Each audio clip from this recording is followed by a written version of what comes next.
She-Hulk is the latest addition to the MCU, debuting on Disney Plus and has been met with some mixed reaction from fans. Some people are absolutely loving it and some people seem to think it's the worst thing Marvel has ever done. For me, I was watching it and enjoying it, but I thought there were some issues. Overall, I don't think She-Hulk is bad. But the question is it good?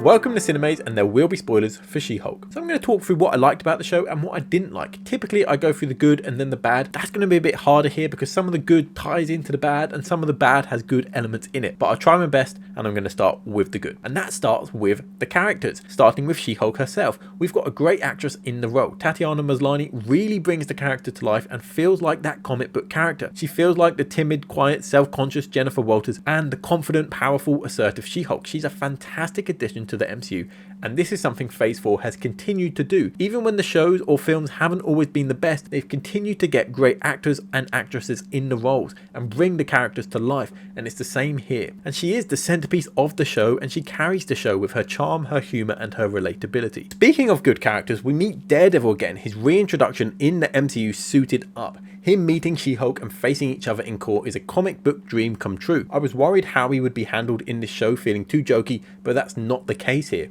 I was impressed how they handled his character. Yes, he was jokier than usual, but it never felt out of character and he always stole the scenes that he was in. He carries that gravitas when he walks into a room, bringing a seriousness with him that you can't help but watch when he's on screen. It felt like it was done with respect for the original show, giving him a hallway action scene and even playing his theme music from that original show, and it makes me way more excited for his new show, Daredevil Born Again. He's definitely way more superhero-y now. He seems more powered and agile here, more like his comic book version, and that makes sense because when we last saw Kingpin, he was more like his comic book version as well, a bit more powerful in Hawkeye, and so Daredevil needs to be the same for them to face. We also meet Wong and Abomination. They're jokier than they previously were. It fit into the show, but it didn't ruin their characters, and ultimately they were fun additions. The problem with the characters for me is that the new supporting characters weren't particularly interesting. So this show is advertised as a sitcom, and typically in sitcoms you have a close-knit cast of around 4 to 6 people, all who have their own things going on and you care about all of them. That's not the case here, and the supporting characters were just there. I didn't care about them and they felt like they took time away from our main characters. This compares with Ms. Marvel, where I really cared about her friends and family, and it used its episodes to make all the characters feel relevant. But in this show,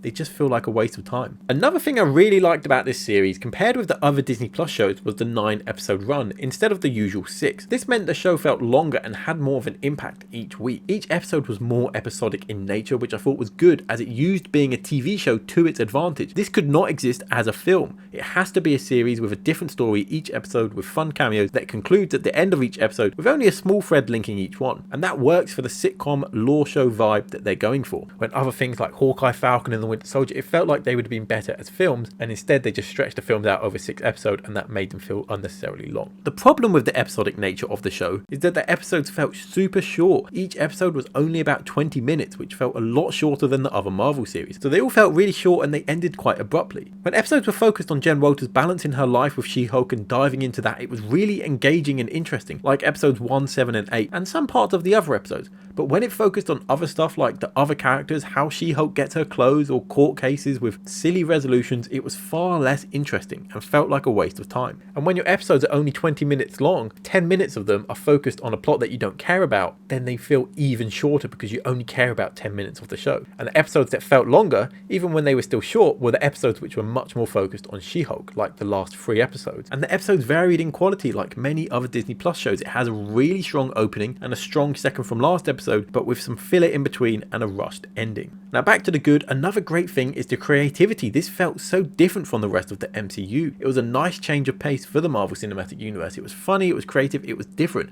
and it explores a corner of the universe that we haven't seen before. It earns its place as a show by focusing on average people with superpowers and how this impacts their lives. This is the most we ever feel of how the MCU feels for an ordinary person trying to live their life while other people out there have superpowers. So now on to some of the mixed aspects of the show. The tone will be really hit or miss for some people. Normally I criticise Marvel's humour, but for She-Hulk I'm more forgiving, as this is a comedic character, she always has been, and the show is advertised as a sitcom. That means when there's humour, it won't feel as forced or out of place, as that's what they're going for, instead of when Marvel forces humour in something like a horror film or a martial arts film. Now for She-Hulk, some of the humour was really good. I think especially the fourth wall breaks, that was done really well, but some stuff was pretty cringy. The humour will work for some people and not for others, and that might be the make or break for the show. And then there's the CGI, which is really variable, and we had an idea of that from the trailer. Now, it looked really good in the first episode when they're trying to get you on board with the show. It looked good in the finale and with Daredevil when they know people are going to watch because they're important episodes, and it looked good when they want her to look attractive. But when she's in her office, when she's being a lawyer, it almost always looks bad. It's not too distracting, but it does vary a lot, and you'll see some floaty hands, some clothes that don't look like they're on a person, or some super smooth facial features. So with the mix and the good out of the way, let's talk about the rest of the bad. So I've mentioned it has short episodes, it has supporting characters that I don't care about, and it has a rushed ending, and that's frustrating because so many Marvel shows make this mistake. As I said, I like the episodic nature, that's fine, but they needed more of a link between each episode, and the link they did create didn't even matter in the end because it got rewritten by the fourth wall break ending. Now that ending works, but it also doesn't work. I love that it's influenced by the comic. I love how different it is, and I love that they addressed my issues with the other Disney Plus shows, always ending in a CGI fight, mashing all the plots together. And I've hated how the other shows did that. And so it's great that they addressed that finally, and they didn't allow She-Hulk to go down the same route. But once her story gets changed, she doesn't earn the new ending. I think if you do a plot like this, you still need to carry out the new story and finish it off. But when they write the new story and change her life, the new story gets kind of brushed over. As I mentioned, the most interesting part was Jen dealing with balancing her life as She-Hulk and a lawyer.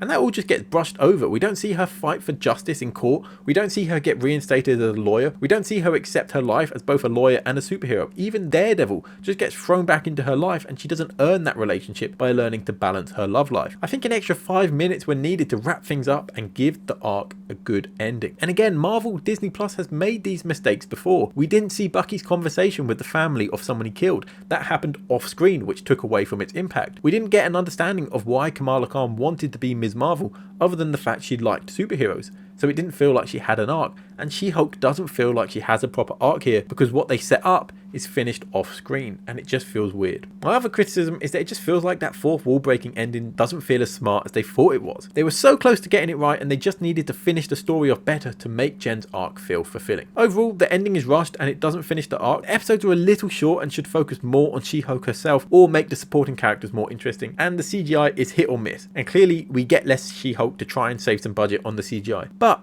the character is charming, it's doing some really unique stuff for the MCU, it feels made for TV in a good way, and I was entertained throughout. So no, She-Hulk is not bad. Don't let people tell you this, and please give this show a chance. But is it good? Well, yeah, more so than not. It would fall somewhere in the middle of my Disney Plus show ranking. It's more unique and exciting than something like Falcon and the Winter Soldier, but it's not nearly as well made or well acted or as creative as something like WandaVision. Still has a lot of issues, and Marvel still aren't learning from their past mistakes.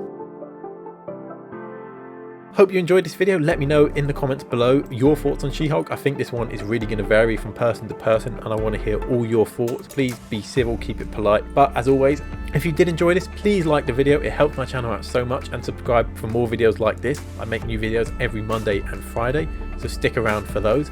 But for now, thanks for watching. Cinemaze.